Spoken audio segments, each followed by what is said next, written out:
Hello and welcome back to the 12 for what is my second attempt at the level 23 episode of the Crusades of the Purple Knight. Apologies and thanks to those of you who saw that the original was without sound, completely without sound. Thank you for pointing that out to me. I've obviously removed it and I'm going to try to re-record it. Unfortunately for me, I'm going to have to explain now the most likely reason why the sound was missing. Some time ago, it was last winter, I think. I like a cup of cocoa sometimes on these cold winter days in the UK. And you can tell probably what's going to be said next. Sure enough, this cup of cocoa ended up all over the top of the computer tower, including because the top of the tower has several of the USB ports I use to put the microphone in.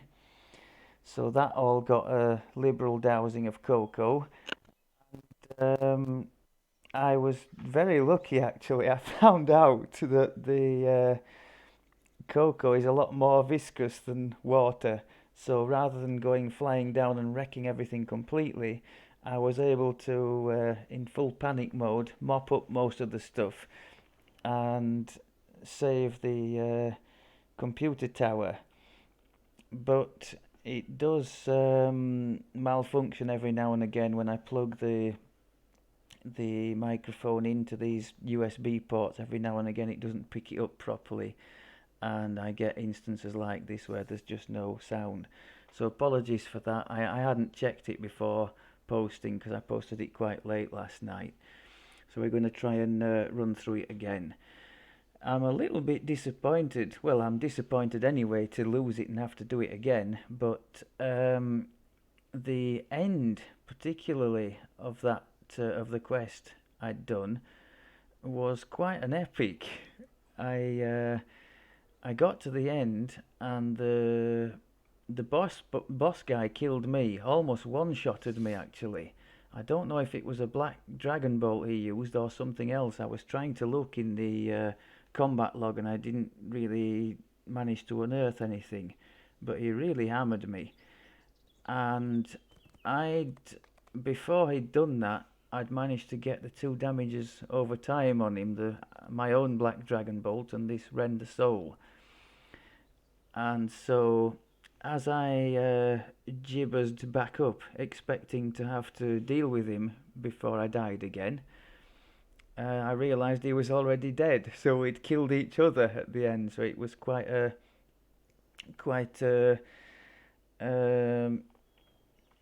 a climax, shall we say, to the quest.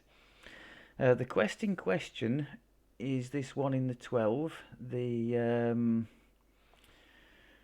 What's it called now? Do you know? I've forgotten the name of the flipping quest. It's this one here.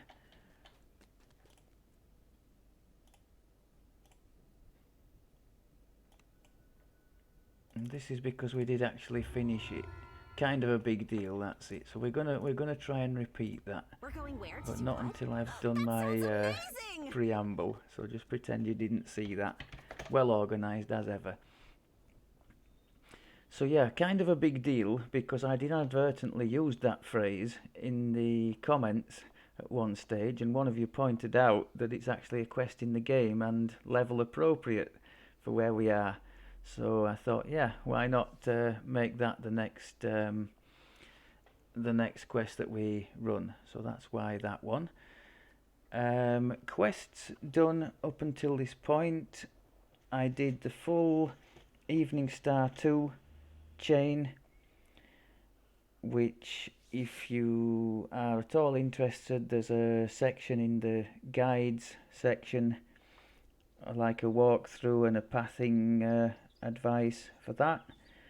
I also did In the Belly of the Beast, which is located in the Underdark and a little bit fiddly to find, So again, I've done a thing on that in the guides if that's of interest to any of you. All of those are relevant to some of the sagas in Eveningstar that I'm working towards.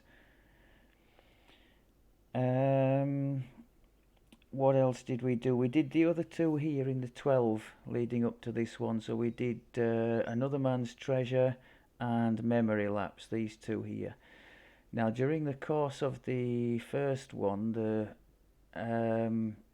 Memory Lapse, sorry, the Other Man's Treasure, it's full of Warforged, and we found a very good use for the Greater Shout, which was one of the suggestions from you guys that I add to our spell rotation for situations in which the mass hold is either not working or not appropriate. Warforged can't be affected, it seems, by the mass hold, so that Greater Shout did a super job for us. On that subject, I've rejigged again the Epic Destinies. On reaching level 23 we get access to second cause and third tier, and because we had a problem in the last episode, the Don't Drink the Water, with lack of spell pen against some of the targets, and so our mass hold was failing because of that. I thought, why not try and take some of the extra spell pen in this Fatesinger tree, because I've been reasonably happy with how that's worked for us. We've got the 2 melee strikes here, the mantle is not bad, some extra damage, and also the temp hit point shield that keeps coming up from that. We've got this Grandeur thing for a little bit more PRR, which as you've seen works nicely with the Death Aura to be always on, a bit more spell power, and now with the second core, that's one more DC to all our spell offensive spell checks versus the opponent, so that's nice. But also, enemies that strike us have a chance of being stopped with no save. Now everything's striking us in this life, so I'm guessing strike means a hit rather than an attempt to hit, and everything basically that attempts to hit us does so. So yeah, that could work quite well for us.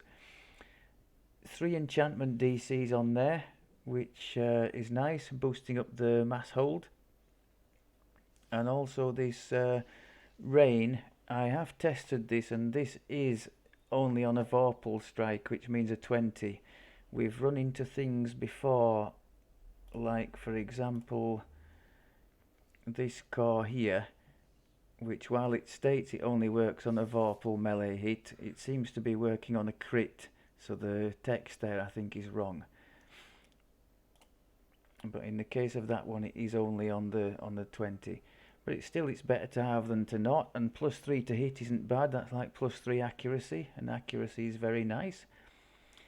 I'm thinking we're going to stop it now with the swapping and changing of the trees. I've had a little exploration now. I think this is going to be the main one, the Fatesinger. I can see us ending up with well, we've already got 20 odd points in here, haven't we? So we're going to try and take that one as well. That's looking nice. There's going to be some more spell pen in there, spell power, intelligence, that's nice. And there's something else up here that looked quite interesting. Yeah, +3 to attack and damage, so what's not to like there? Draconic. There's some spell power, and if we get far enough there are bonus imbue dice, and we could try some evocation spell DCs if we have enough points to spend. And this Dreadnought ties in quite well with what we're trying to do. In the cores we've got melee power and hit points, very nice. Extra damage and chance to hit. Extra PRR, which would be a godsend for us. Hit points there. Every time we hit an action boost, we should be hitting plenty of them if we know what's good for us. Extra bonuses to ability scores. There's a sneaky little imbue dice there. I'm not bothered about the ghost touch because we've got that with our imbue anyway, but the imbue dice is nice for 1 point. More action boosts, they could come in handy. And then if we make it as far as the tier 3, we've got 6% bonus to double shot possible, which could mean a double spell sword hit as well, which would be nice. So that's where we're at with the epic destinies. What are we looking to do right now? I think right now I'm boosting up this dreadnought a little bit. We're looking for the second core for the attack and damage, the extra imbue dice in there.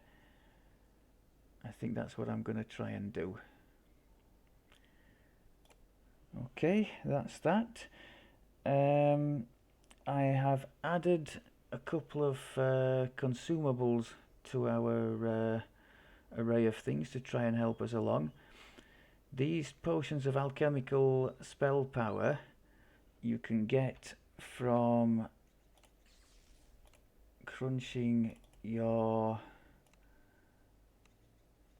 commendations of valor, which I now can't find. Oh, they're here. So if you just you get these for completing any epic quest, but you get them in really decent quantities for completing the legendary quests at the cap, between maybe 60 and 90 for each quest depending on the difficulty. And if you double click on that, a little window pops up. Thanks game, there we go.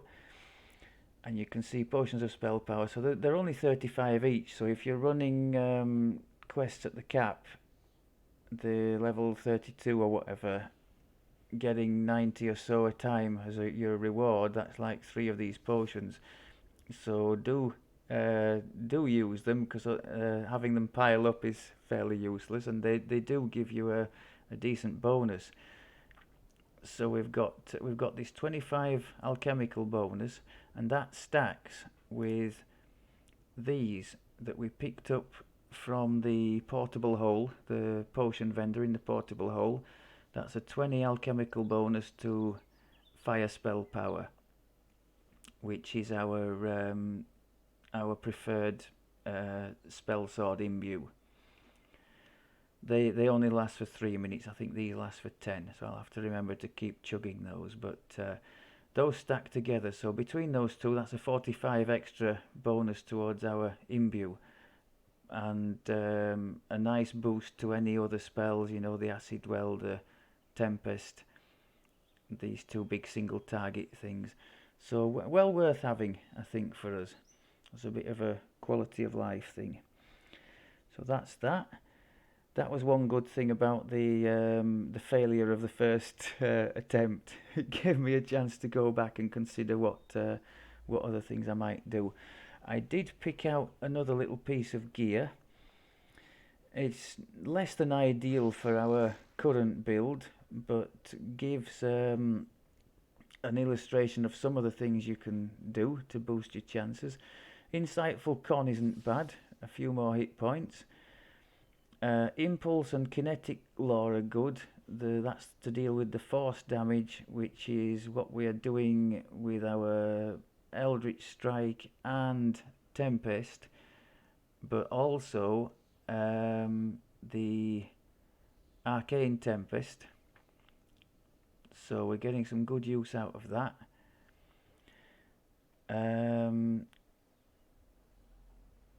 Now the diamond, I wish that was a diamond of festive intelligence. That would have given us 1 more on our hit and damage and 1 more spell DC. Unfortunately it's wisdom, which does nothing for us. These festive diamonds, if you didn't know, come from some of the special events in the game. I think they come in different flavours, don't they? There's festive con, festive charisma. There's one for every stat, more or less, I think. Some of them come from the winter event. some of them from the Halloween, the night revels. I can't remember which comes from what. You may find them on the auction house if you're looking for that kind of thing.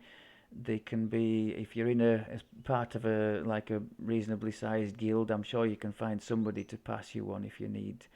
The festive stacks with everything else. That's why it's particularly nice. So even on end game gear, you can use it to get yourself one more spell DC. This Topaz of Evocation, that's not terrible. We do use several evocation spells, not least the Thunderstroke and Iceberg for the big single target hits. I would prefer that was enchantment for the mass hold, but we'll take it. So not an amazing item for our build, but half decent, better than what was there before anyway. Everything else is as was, so it's all heroic gear. So I think we're going to be, well, at least trying to go to the cap with things just as they are. I don't see me changing this any further gear-wise. So that's going to be quite a challenge as we get further up. I had some glasses I could have used to help the melee side, but those are tied into the esoteric set, which is giving us extra spell DC and a bit of spell power, and that. Oh, I can see there what it's giving. So it's worth 3 spell DC overall in bonus intelligence and bonus DC, plus some spell power. So I don't really want to give that up. As mentioned before, this well, the way I've chosen to go about this, it's been a constant trade-off between the casting side and the melee side. Not that that's made it. It's made it a bit, a bit of a decision at times. Do you want to go more this way or that way? But it's still been very, very fun to play. I certainly have had a lot more fun doing this than the Vistani dagger life I did previously with my main, which was the last melee life I did in the game. And that was very one-dimensional, and it was effective. I won't say it wasn't effective, but it wasn't particularly fun. And yeah, there were just a couple of buttons to click, and you just that same thing all the way up to the cap. Whereas here, if one thing doesn't work, we can try something else, and hopefully we find something eventually that we can do. We have ranged options if we need them. We have a nice mix between the relying on the spells and the melee damage. So yeah, I'm happy with where it's at the moment. I do think at the cap you would need to commit more towards one or the other side. If I was building this for the cap, I think I would go all out towards the melee side, drop the spell DC side of it completely, and just go for spell-like abilities maybe with no save, and just maximize the melee and imbue dice perhaps. Try and do it that way. Right, we're coming round to the business end now of this life, and one or two of you have started to mention about the possibility of doing another one, and what kind of life would we do. I'm open to suggestions. The only thing I don't think would work very well, for reasons already mentioned, is a pure ranged, because they just don't level very well, and it's like watching paint dry because it's so one-dimensional. But otherwise, I'm open. Good suggestions we had in the past, which we haven't followed up on yet. There was a Storm Singer. I've sort of dabbled with doing a Casterati. That's another possible option. Might be a good one to choose with the new epic tree coming in the next update, which is aimed at artificers. And one of you's mentioned you're going to do a favoured soul life soon, so you might like to see a favoured soul. Again, I would be quite happy to give that one a go. Please chime in the comments if you have any ideas or thoughts on any of those. I have not done a proper favoured soul. I say a proper one. On my main character, I did it as an inquisitive, that one, because there are some half decent tie-ins with the inquisitive, and the heal. The heal was just stupidly good once you got that. Arty, caster Arty, I've never even done a standard like a range or a melee Arty. I've only ever used that class, as many of us perhaps, as just a bit of a splash to get some of the ranged feats as bonus feats and use of the rune arm cannon thing. Stormsinger I have done on my main character. It was great fun, and one of the best elements of that, in my opinion, is that unlike the Spellsinger Bard, which is really toothless when it comes to single target damage, you get access to both of these if you go tier 5, Iceberg and Thunderstroke, and my god do they start mutilating the Reapers when they pop up. So I'm sure we could have fun with the Stormsinger if that's the way we decided to go. Is that about it? I think. Yeah, I think that about covers it. We've been sitting watching this display of magical prowess, or lack of it, here in the 12, with the impressive structure of the tower and all the lightning and things. And I bet if we looked around hard enough, we could probably find 12 of these floating bits of tower. Let's get stuck in there. So as I mentioned, it's both good and bad that I did what will now become a trial run of this yesterday.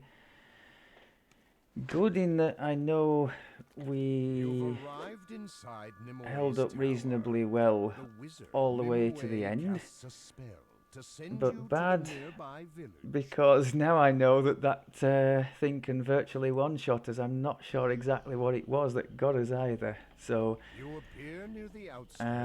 when we do reach him, if we do manage to reach him, it's going to have to be dispatched with extreme prejudice. All the big spells in. The thing is, against I think it was a Dragon Bolt he landed on us.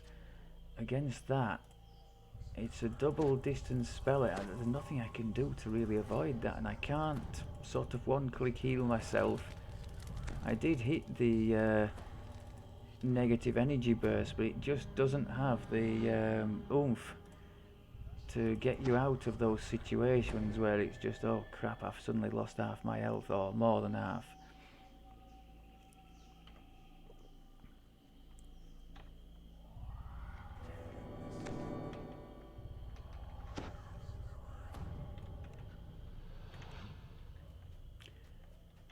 I wish they wouldn't split up like that. Tell you what we'll do.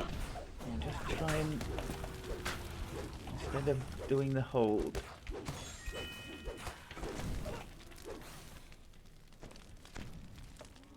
sometimes it's perhaps more effective to just... What happened there?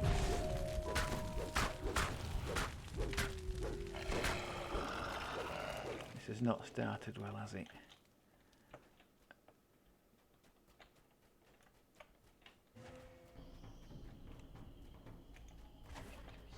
That's a bit better. Oh crud, there's a Reaper better. A nice use of the old greater shout there. Beautiful.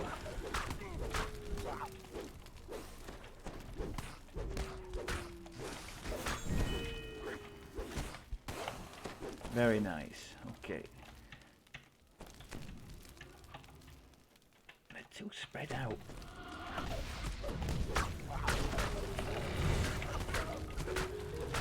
We've already lost half our health. That's not good.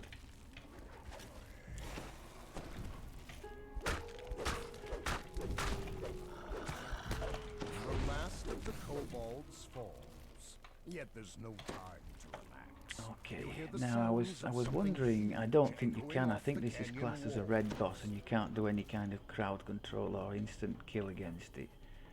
I'm pretty sure that's the case. A gargantuan Let's make sure we spider go in with our bars your boosts on path. anyway. This creature radiates powerful magic and Damage over clearly time. poses a major threat to the valley.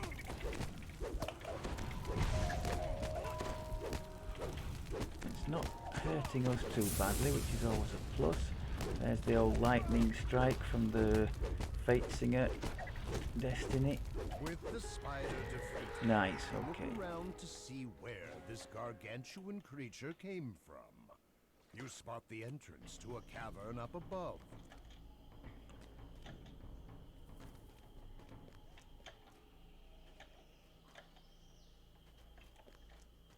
Make use of our spell storing ring. You enter the cavern. These gigantic tunnels extend further into the rock than you originally thought.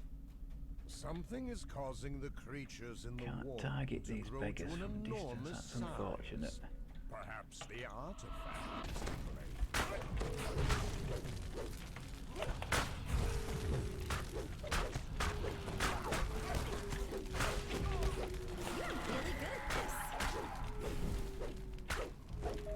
Oof, that hurt. I think we've run out of healing thing, haven't we? Death Aura. And so another thing with this build, got to constantly keep an eye on the little short-term buffs and make sure you keep them going.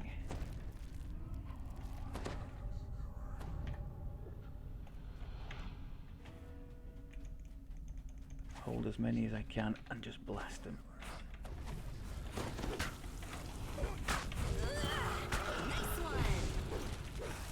That was about as good as it gets. Well done, matey.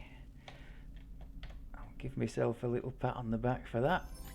I was not expecting that to be so easy. I threw both of them in there, the Acid Well and Tempest. Now these we're going to switch the Imbue to the Cold. Look at the purple numbers stacking up there.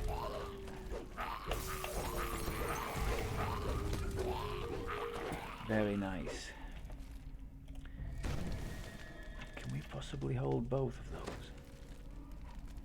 Maybe if we wait till they come to us. Or maybe we hold none of them. I know you're trying your best, but that really hurts. Nice, that's better. That's more like it. Yeah, I think the one big thing we're missing now is the a really potent heal. If that Master of Death worked as advertised, as I've mentioned before, and gave you 10 levels on both the Death Aura and Neg Energy Burst, it would be an absolute must take. But it's only working for the Neg Energy Burst, and I still think I'm going to take it because we absolutely need the insurance of a better heal, I think. Now that's looking good. Let's get the big spells in there. Fortune favors the bold.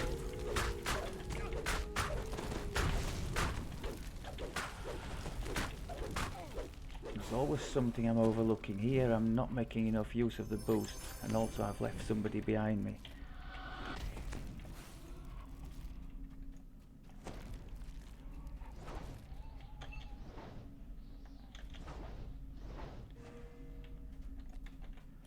More use made of these boosts is needed, starting now.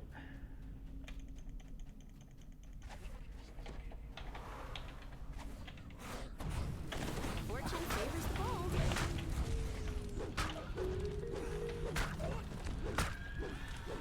Right, that was pretty good.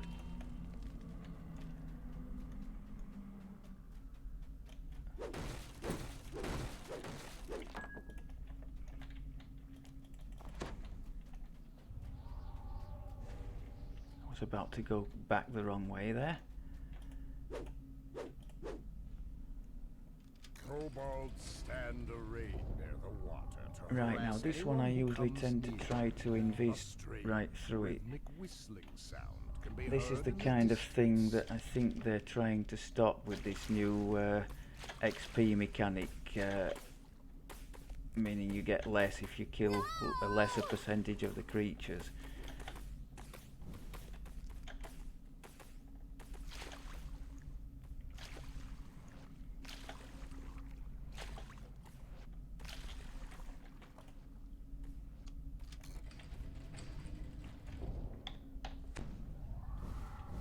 Get the boosts going again.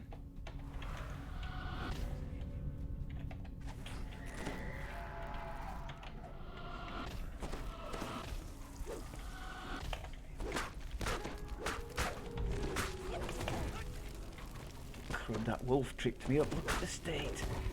Oh, that's bad. This is It just a could even different kill kind of us. opportunity. What a terrible mistake that was.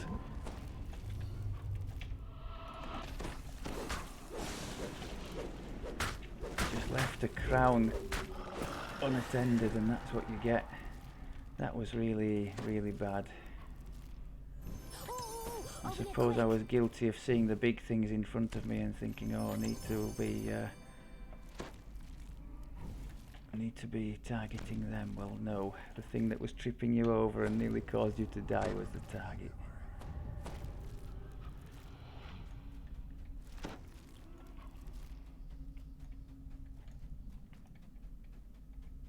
Ample evidence that I can go from the half decent to the rubbish in a click of a mouse.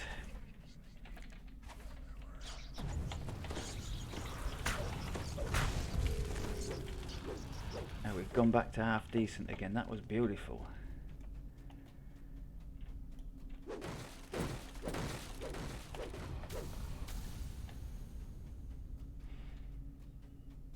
The longer this goes on, the more nervous I'm getting about this encounter with the end boss. It literally was. I mean, what do we have here? 1, 2, 6, 5 health, or is that with the temporary things? We've over 1,000 health anyway, and he took me down from the over 1,000 to around 100 in a single shot, whatever that was.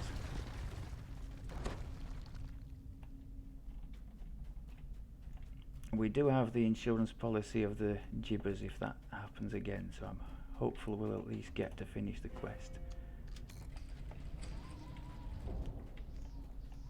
There is a fairly decent item in here as one of the rewards. A shield That even happened. clickable,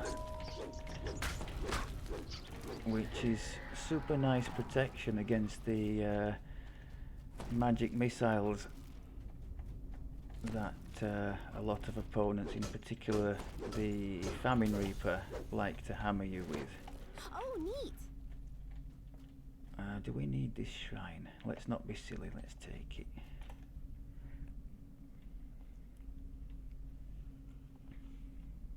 So yeah, the level 21 edition of that shield clickable is great. It lasts 20 minutes, so for most quests that would last. And the level 6 heroic one, I think it's 3 charges of 5 minutes, which is not amazing, but better than nothing if you don't natively cast the shield spell.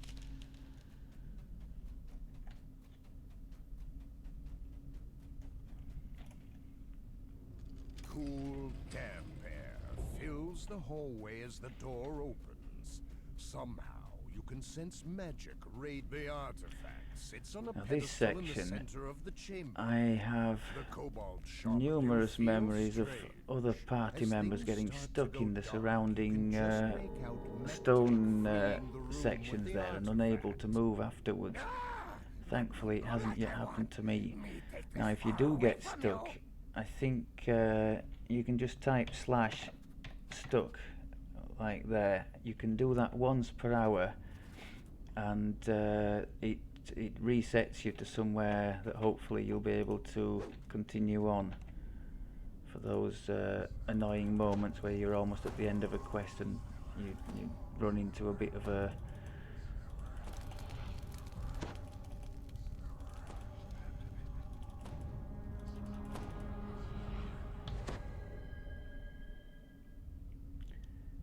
still have the spell power thing going.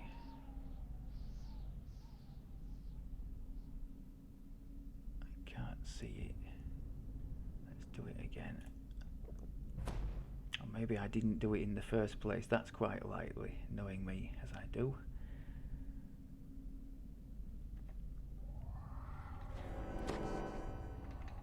Always feels to me like we're moving in slow motion when this giant phase comes up. The artifact's influence. Creatures that were gigantic moments ago now seem Uh-oh.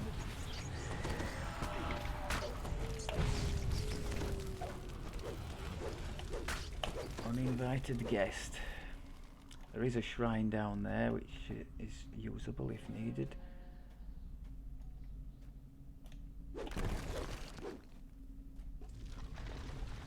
Try not to get mauled by these boulders.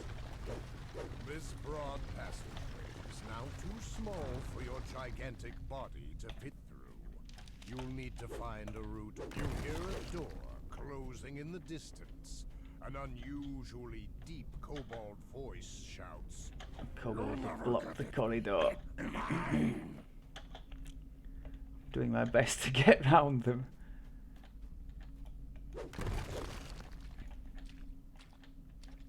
These once deadly traps have little effect on your giant form. It's nothing more than a bee sting.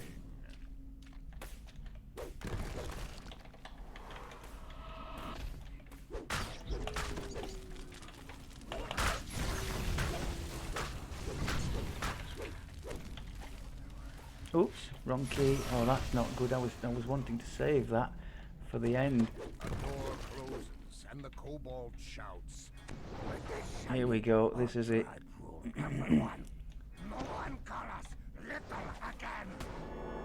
Oh, not quite yet. He's coming. I think he's behind this door.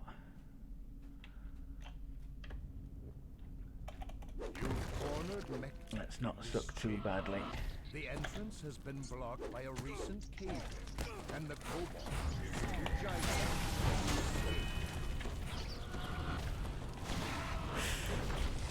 Don't hurt us. Come on. Yes! Dropping his prize as he falls. That went a lot better than the previous time did, I'll tell you. See if we can find one of these nice shield clickable things. The artifact will wear off soon. No, what have we got there? A dagger. We'll feed it. I've been feeding anything that we have not wanted to use into the epic zoom here. We're not too far off getting a third slot open. As I mentioned, we have 2 reverberation filigrees in there for the bonus imbue dice. The 2 bonus imbue dice they're giving. If I had another 3 spaces open, which are not, it's not too difficult to open on a character you're using regularly, I would have put 3 pieces of long shadow for some more melee power and 2 more imbue dice, I think. So that would have been nice. Might be for another time. Okay, well, nice to emerge slightly more unscathed than we did the first time around. And it added another 2 minutes of waffle to tell you about it, I suppose. I hope the sound has recorded better than last time. And I hope that one was okay for you. Hope everybody's doing well. Thanks very much as always for looking. And I will see you in the next one. The plans going forward are to complete the... Oh, we're going to go to the Desert Sands and do the Whiz King and Offer of Blood. I'm not sure I'm going to want to trail all the way to the Chains of Flame. We're going to finish the Eveningstar chain. We're going to do the Eveningstar 3 in the Demon Web. And after that, probably start on the Eveningstar, the other Eveningstar chains, the Druids and the High Road, because all that is part of the 5 Eveningstar sagas we're hoping to get. Normally, I would prepare all those sagas, and if I was on a character I was doing loads of TRs with, I would reach the cap, save the sagas to use after an epic TR. Maybe do a couple of epic lives for every heroic life or something. But with purple we just do one epic. So yes, I would use the Eveningstar sagas to kind of start the second time around epics, give you a nice little kickstart and some extra power instead of starting at 20 as you normally would. Right, I think that's it for the waffle this time around. If any of you has a quest you would particularly like to see in the ones I've mentioned that we're doing next, let me know. Otherwise, I will see you all in episode 24. Thanks very much, and I'll speak to you soon. Take care.